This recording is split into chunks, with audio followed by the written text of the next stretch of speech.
An unexpected development. I left them within earshot of one another while I was clearing one of the workrooms for future use. It didn't take them long to realize the other was nearby.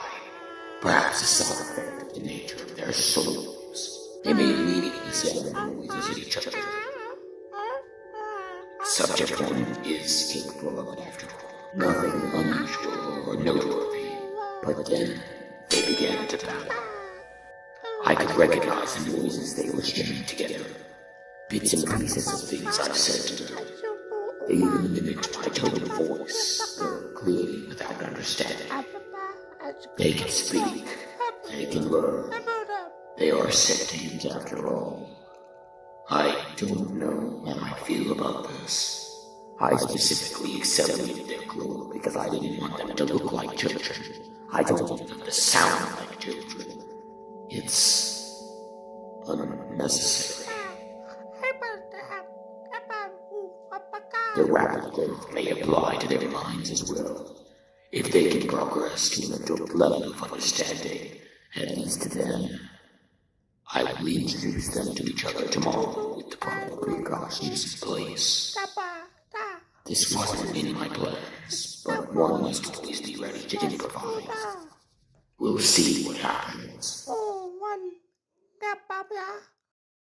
This is it. Subject 1 and 2 are going to meet. I'm keeping a tight hold on both of their souls. Don't touch me. Don't touch me. So if they fall to fighting, it should be a matter of moments to separate them before either is hurt. It's best to be prepared. I'm not even entirely sure what to expect. They've seen each other. They seem at a loss for what to do. Subject 1 seems wary. Subject 2's eyes have begun glowing a warm red and orange color.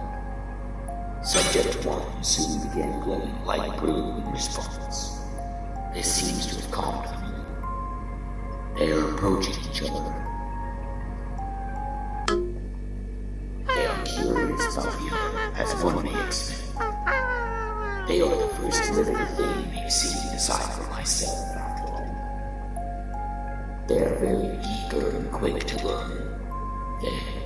Already their language speech has advanced at an astonishing rate just by speaking to one another, as one learns something new.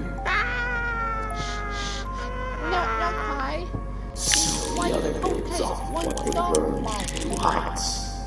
A mutual scaffolding. They are indeed living skeletons.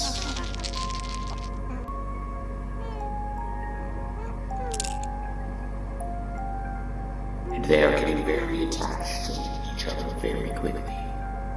If I want the two of them to mature rapidly, leaving them together seems the most obvious choice. At the same time, emotional bonds like this carry their own risk. On the other hand, alright, that's enough. Perhaps those bonds can be exploited later.